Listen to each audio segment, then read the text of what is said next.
Yo no creo que nosotros necesitamos tener dictadores o gente o presidentes que hagan gala de la violencia o de la fuerza. Hola, hola, ¿cómo están? Bienvenidos al programa. Mi nombre es Ricardo Mórtola y esto es Análisis en Radio Fuego 106.5. Gracias a todos los que nos siguen, por supuesto, en el dial durante todos los días lunes de 8 a 9 de la mañana y, por supuesto, en Mariela TV, en nuestro canal de YouTube. El día de hoy tenemos un programa muy especial por lo que está pasando hoy en día en Ecuador, específicamente el paro nacional que está llevando a cabo la CONAIE, los alzamientos indígenas. Los vamos a comentar en este preciso momento con nuestro entrevistado.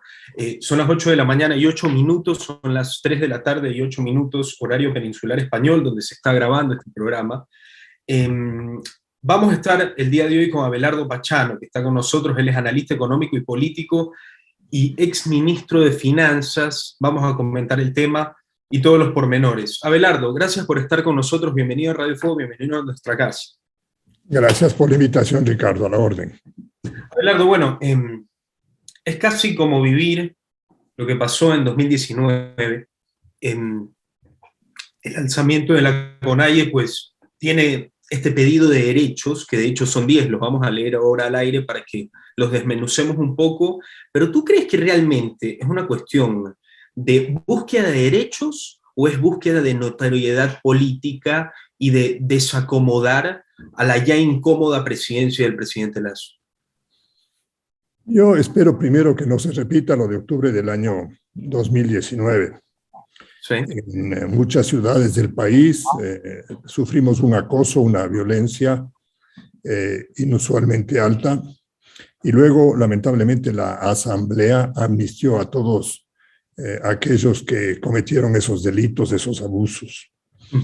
En esta oportunidad yo veo una posición clara del gobierno de defender los principios que marca la Constitución, en donde los movimientos sociales tienen derecho a presentar sus propuestas, a realizar manifestaciones pacíficas, pero no pueden alterar los derechos del resto de ciudadanos. La mayoría de los ecuatorianos tenemos en la Constitución, yo diría, nuestra fuerza importante de protección de los derechos, y en ese sentido la posición del gobierno me parece que es sumamente clara.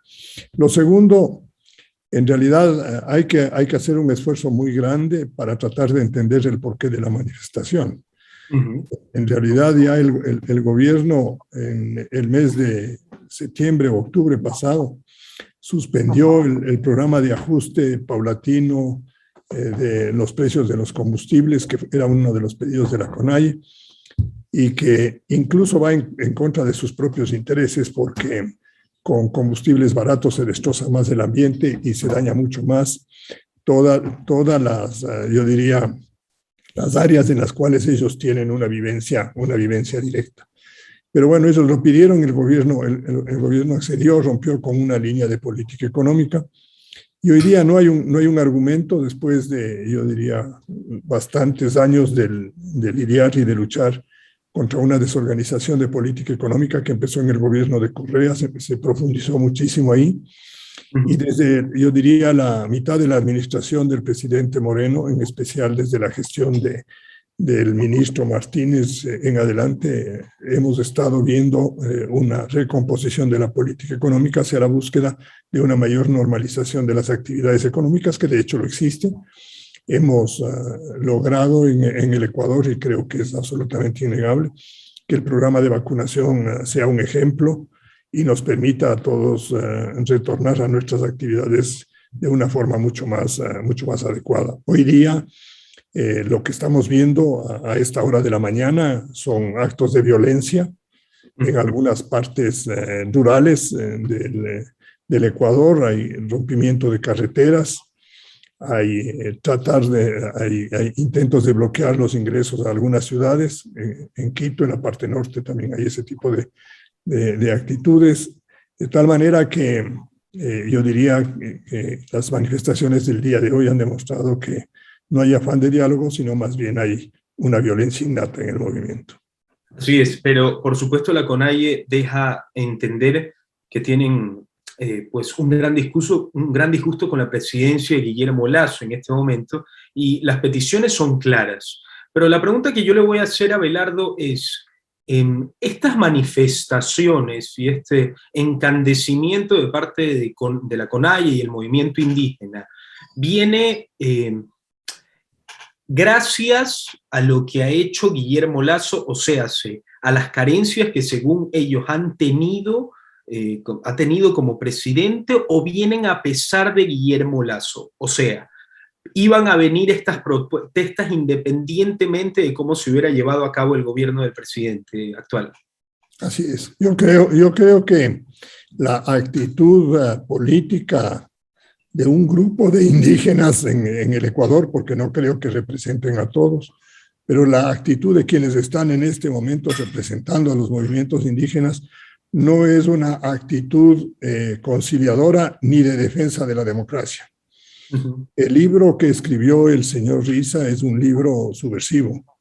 Es un libro que busca caotizar al país y que, digamos, de alguna manera se solaza explicando el tipo de instrumentos que se pueden utilizar y se deben utilizar para alterar el orden público. De tal manera que ahí tenemos nosotros la cara absolutamente clara de la forma como se está conduciendo este grupo que hoy día dirige al movimiento indígena y que yo personalmente creo lo está desnaturalizando de una manera muy profunda. Lo está sacando del carril que lo forjaron los líderes, yo diría, clásicos del movimiento indígena y que aparecieron allá por el gobierno de la época del gobierno del Rodrigo Borja y que tenían claras intencionalidades de la búsqueda de un tratamiento que sea mucho más adecuado, justo, equilibrado, equitativo, y que en buena medida se ha ido atendiendo a lo largo de los gobiernos. Entonces, lo que hoy vemos es simplemente una nueva muestra de un movimiento político enemigo de la democracia, enemigo de la seguridad, porque los está obligando en este momento a utilizar todas las fuerzas de seguridad del Ecuador para tratar de poner en orden los movimientos de ellos, mientras hay que desatender toda la inseguridad que vivimos día a día en el Ecuador. Entonces, esto se iba a dar por mangas de alguna manera. Cualquier pretexto es válido, inclusive ya es anecdótica la declaración del señor Risa cuando regresa de Europa y dice que en Europa la gasolina vale $2.50 o $2.50 y confunde litros con galones. Uh-huh. En el momento en que uno le pone en galones, la gasolina en Europa está costando más de $10. Así es.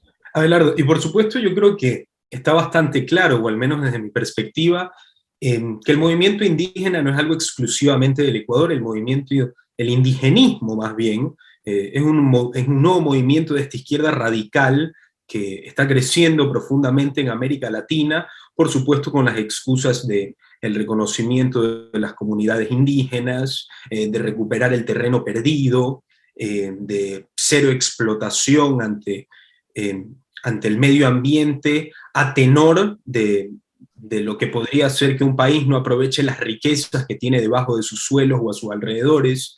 Por ende, yo lo que pregunto es, esto suena muy bonito, todo esto lo que acabo de decir, me parece maravilloso, pero ¿cuál es realmente la intención, no de la CONAIE en sí, sino del indigenismo subversivo que está creciendo hoy en día en América Latina, Abelardo? Yo creo que la problemática política en América Latina y en el mundo rebasa el indigenismo. Sí. En general hay una suerte de frustración mundial sobre la funcionalidad de la democracia, uh-huh, la atención de las necesidades de las distintas colectividades. Hoy día más bien lo que uno ve es la proliferación de movimientos absolutamente focalizados que tienen identidades particulares, son movimientos identitarios que buscan yo diría, la resolución de sus problemas. Por ejemplo, el movimiento LGBTI, Ajá. los migrantes, los indígenas, estamos hablando en este caso, en este caso, y hay una gran variedad de movimientos que han hecho que se fracturen las realidades políticas, se desnaturalice el concepto de movimientos políticos, de partidos políticos, y la presentación, llamémoslo así, de aspiraciones sustentadas en ciertos principios ideológicos o que buscan el bienestar de la colectividad. Hoy muchos de esos movimientos tienen conflictos de intereses clarísimos. Los indígenas tienen alguna conflictividad con los LGBTI tienen conflictividad con los migrantes, en fin, pero a la final tienen una causa común que les acerca, y es ese irrespeto a la democracia, ese despecho por la forma como ha funcionado la democracia, y ahí se inserta lo que estamos viviendo el día de hoy nosotros. Por eso no les llame la atención que hoy día haya un colegio de profesionales que esté apoyando esto y que también se haya sumado al paro, que son profesionales médicos, que reclaman en cambio la provisión de insumos y todo. De tal forma que la democracia en el mundo está en una situación general bastante complicada, y todos los que creemos en ella debemos tener una participación mucho más activa, más clara de la defensa de ella, porque en realidad los gobiernos alternativos a los gobiernos democráticos ya han demostrado que no solo que son proclives a la violencia, al fanatismo, sino que además son proclives a la corrupción. Por supuesto. Ya voy a entrar al tema del uso de la fuerza, que me parece muy interesante, muy importante, por supuesto, para saber cómo el presidente va a controlar los disturbios que van a haber alrededor del país. Pero quisiera saber su opinión. Usted ha sido ministro de Finanzas. Yo tengo por convicción personal de que un gobierno ceda ante grupos de presión, ante sus demandas, es un error, porque es negociar con un rehén, es negociar con personas que siembran el caos. Por ende, si tú te metes a la mesa de negociación y cedes, ellos van a saber que su estrategia ha funcionado. Entonces estamos en esta situación que si estamos constantemente viendo cómo los grupos de presión salen a hacer el caos y vamos a negociar con ellos, evidentemente cada vez que quieran algo van a salir hacer el caos. Entonces la pregunta es, en una situación como la que está el presidente Lasso, todavía no entro al uso de la fuerza, sino más bien a las conversaciones previas del uso de la fuerza. Estando en una posición como el presidente, ¿qué se hace para llegar a ese punto caramelo de no ceder y entregar absolutamente todo y ser rehén de un grupo de personas minoritario que causa el caos, pero tampoco ser una persona completamente intransigente que simplemente está diciendo, si van a la calle, opresión para todos? ¿Cuál es el punto caramelo, Abelardo?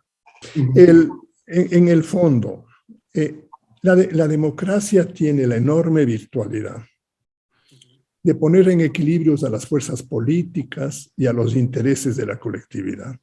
Sí. Y tiene instrumentos legítimos para atender o no atender aspiraciones de distintos grupos.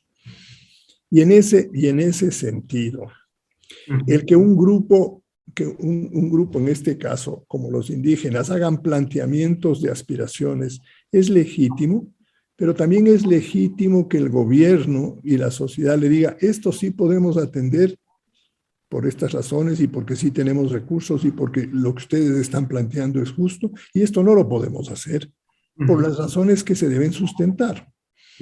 En una negociación uno no tiene que pensar quién gana o quién pierde, sino uno tiene que buscar cuál es el punto de equilibrio que satisface a todos, aunque no lleguemos a la plenitud de nuestras aspiraciones. Y ahí juegan distintos elementos en la discusión de la negociación. La primera, el primer elemento consustancial de una negociación es la buena fe. Uno tiene que ir a una negociación de buena fe, yo diría con los instrumentos sobre la mesa, con las aspiraciones claras y no con actitudes sospechosas o que tengan intencionalidades de otra naturaleza. Lo que ocurrió en octubre del año 2019 es lo segundo. Una negociación de mala fe. Sí. Una negociación impuesta a la fuerza.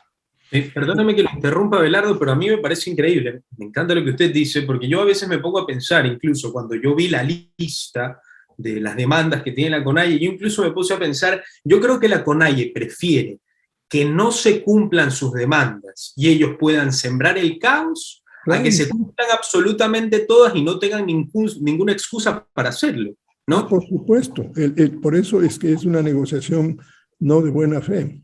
Entonces, el primer elemento para negociar es la buena fe, Ricardo. Si no hay buena fe, no hay negociación, porque eso quiere decir que no se va a resolver el problema.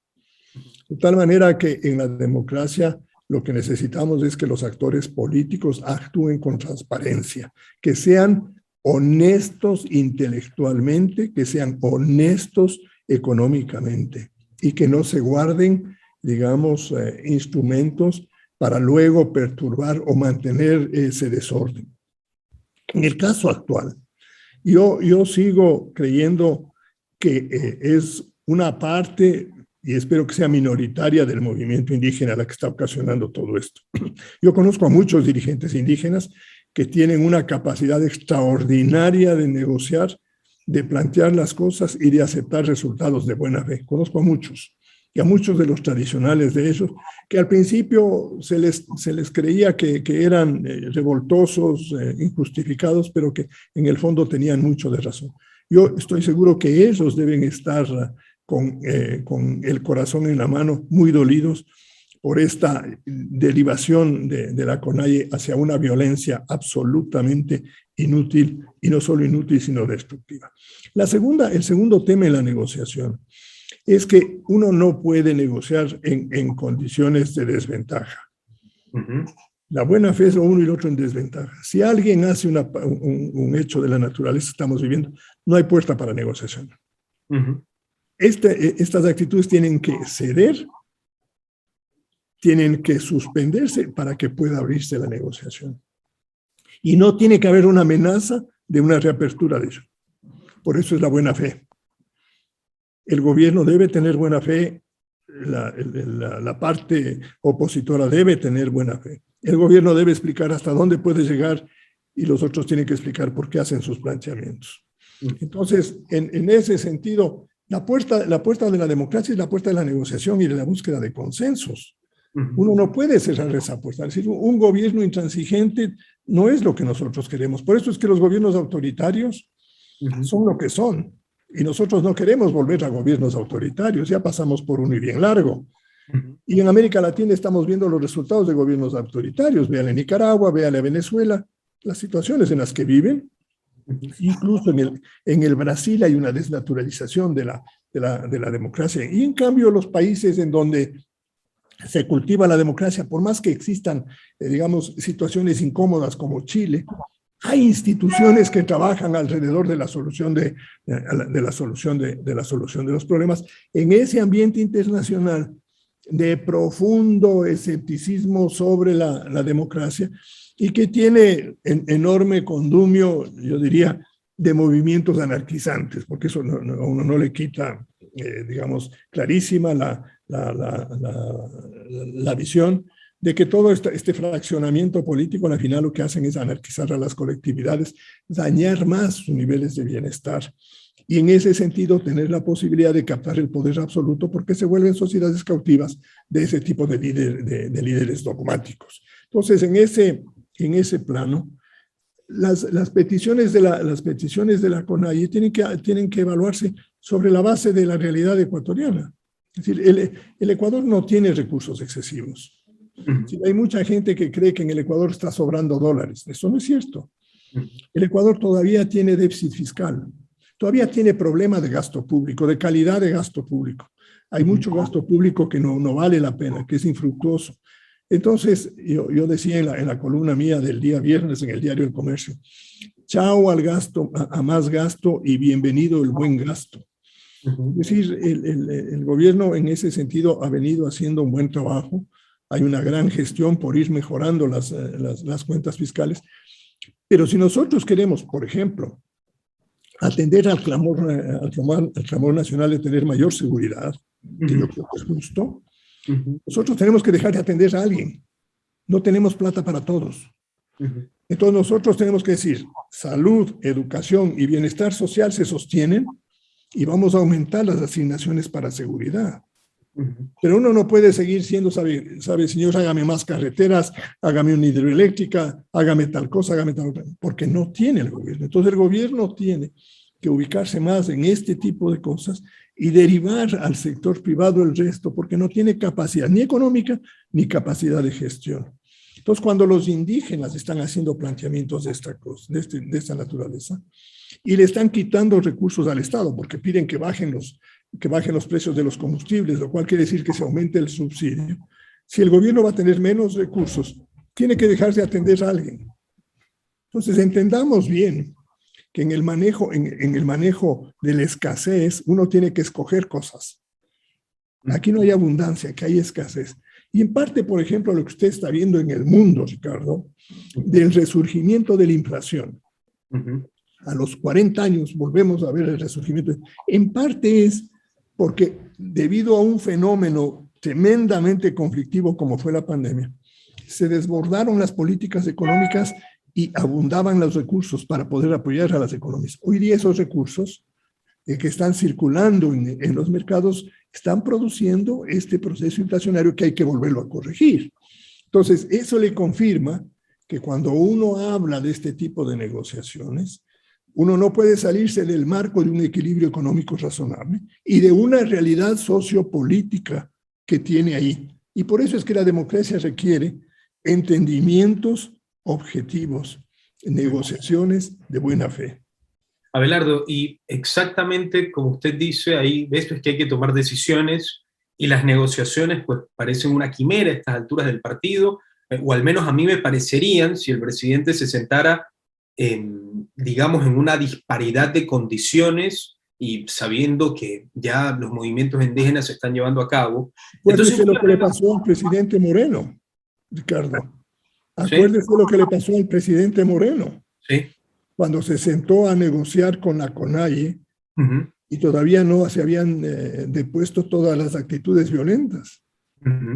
Ahí hubieron 3 o 4 dirigentes políticos del gobierno enérgicos, fuertes.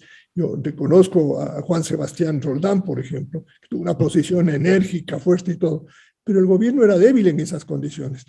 La CONAIE llegó a un acuerdo, no lo cumplió, y volvimos a tener los mismos problemas. Es decir, el actuar en esas cosas, solo en guerra, cuando a alguien le ganan, el vencido tiene que firmar la capitulación en las condiciones que le pide su vencedor. Exacto. Y una negociación en esas condiciones. El Ecuador perdió muchos territorios por eso, porque nosotros fuimos vencidos y nos obligaron a firmar en calidad de vencidos unos convenios internacionales que eran oprobiosos y que a la final hemos tenido que aceptarles con dolor. Si hubiéramos ido en condiciones de equidad, eso no se hubiera producido. Abelardo, y justamente para terminar la pregunta que le hacía, hay que tomar decisiones y en este momento el presidente Lasso pues tiene que optar por el uso de la fuerza, así sea medianamente. Y quiero agregar algo a la pregunta. Usted sabrá también como yo la popularidad que tiene en este momento en El Salvador Nayib Bukele, por las acciones que está tomando en contra de la inseguridad, a pesar de que algunos lo dictaminan como actitudes pseudo-dictatoriales. Pero yo tengo la intuición, la percepción de que, digamos, en esa masa, en ese público general, ven con buenos ojos esa mano dura, entre comillas, en contra de la delincuencia. Y más aún ahora en Ecuador con todo lo que está pasando, y ahora sale el movimiento indígena. ¿Cómo debe actuar el presidente Lasso utilizando la fuerza de manera sabia? Porque lamentablemente las fuerzas nacionales, sabiendo que, como dijo ayer el presidente en un discurso, las personas tienen el derecho a reclamar, pero las demás tienen derecho para ir a trabajar, para movilizarse con libertad, etcétera. ¿Cómo hacen los policías para poder utilizar su legítimo uso de la fuerza, pero que no queden como las víctimas de estos caballeros y crear verdugos constantemente? A ver, Ricardo, yo creo que la aprobación en la última semana de la ley de utilización progresiva de la fuerza es una buena noticia para las Fuerzas Armadas y es más para la policía y más que nada para los ciudadanos ecuatorianos. Yo no conozco en detalle el contenido de esa ley y espero escuchar comentarios de especialistas en el tema de la seguridad que, digamos, me ratifiquen la percepción que tengo de que es una buena ley. Espero que así sea. Sí. En ese sentido, si es que mi percepción es correcta, la policía y las Fuerzas Armadas van a tener instrumentos legales que justifiquen el uso de la fuerza y van a proteger a sus miembros de, yo diría, acciones que vayan en contra de sus propios derechos. Entonces, en ese sentido, sí creo que se ha dado un paso importante de fortalecimiento institucional de toda una línea de mejoramiento de las condiciones del Estado ecuatoriano para luchar contra todo tipo de violencia, contra todo tipo de, yo diría, de inseguridad. Segundo, el caso del presidente Bukele en El Salvador es un caso, yo diría, que a algunos les emociona. Yo le acabo de escuchar esos comentarios y también los veo. A algunos les emociona el ver a un hombre ahí absolutamente fuerte y decidido, pero es el típico caso de un gobierno violento que tiende a ser totalitario y que irrespeta derechos por el principio de que, como está combatiendo la violencia, no hace caso del marco general de protección de derechos. En ese sentido, solo para recordar una viejísima historia colombiana, cuando estaban al principio en formación todos los movimientos guerrilleros, especialmente las FARC, uno de los instrumentos de financiamiento de las FARC eran los secuestros, antes de que entre el narcotráfico como fuente de financiamiento fundamental. Entonces los secuestros en Colombia eran pan de cada día, a nivel rural, a nivel urbano, por todas partes siempre había un secuestrado, un proceso de negociación y todo. Buena parte de los agricultores colombianos formaron una red de protección que se llamó paramilitares. Y los paramilitares tenían el objetivo de proteger a todos ellos y a la final terminaron convirtiéndose en otro movimiento más bien de fuerza, de violencia, de muerte, de represalia, de venganza. Entonces, en ese sentido, el hecho de que uno busque que haya una adecuada represión a este tipo de actos vandálicos y de que exista una legislación lo suficientemente sólida y fuerte para que aquellos que hacen este tipo de actividades, narcotraficantes, asesinos, sicarios y todo esto, e incluso movimientos políticos violentistas como algunos de los que hemos comentado el día de hoy y que rebasan el campo de su acción y de su reclamo. Nosotros lo que necesitamos es que las instituciones del Estado respondan a las obligaciones que tienen. Una fiscalía fuerte, una función judicial fuerte y no contaminada como la que tenemos, en donde los jueces que están actuando de una manera, yo diría, torcida, tengan también sanciones ejemplares y podamos combatirle con la ley en la mano, pero con suficiente vigor podamos combatir estas distorsiones de la sociedad. Yo no creo que nosotros necesitamos tener dictadores o gente o presidentes que hagan gala de la violencia o de la fuerza.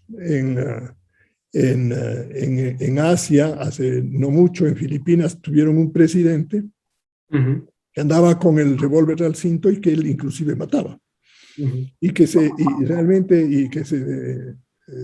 festejaba de cómo su gobierno mataba gente y no pudo resolver el problema de la violencia. Violencia genera violencia. Y yo creo que derecho genera paz. Entonces, en ese sentido, el mensaje del presidente y del gobierno a mí me parece, y espero que lo cumplan, que sea un mensaje absolutamente, digamos, convencido y que lo apliquen. Todo acto que trate de perturbar la paz, la movilidad, la labor diaria, va a ser reprimido base a la ley. Aquellos que lo hagan van a ser sometidos a la ley. El Código Penal es clarísimo en eso. Pero también tenemos que los ecuatorianos, Ricardo, ser más valientes y más frontales. Hay una columna hoy día de los Pelagatos que dice la cobardía es en parte la causante de esta realidad ecuatoriana, y eso es cierto. Eso es cierto. Entonces solo para cerrar, Ricardo, al gobierno le tenemos que acompañar a los ciudadanos. Al gobierno en el año 19 le acompañamos muchísimos, pero nos faltó fuerza y por eso de esos desbordes. Hoy día espero que eso no ocurra.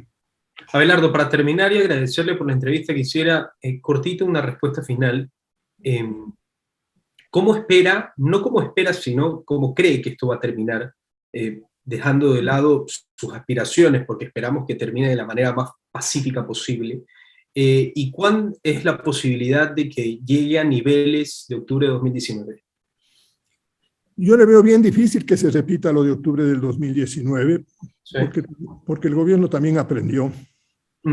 Toditos aprendimos que refugiándonos en nuestras casas no estamos protegidos y que cediendo las calles el Ecuador lo único que hizo es anarquizarse.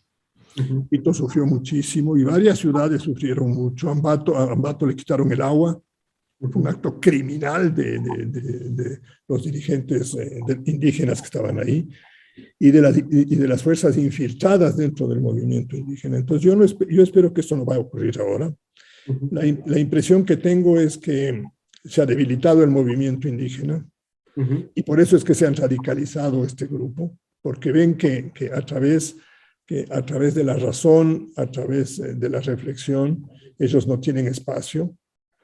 Sí, y a través de la fuerza sí atemorizan a sus bases o a buena parte de las bases y hacen uso de eso.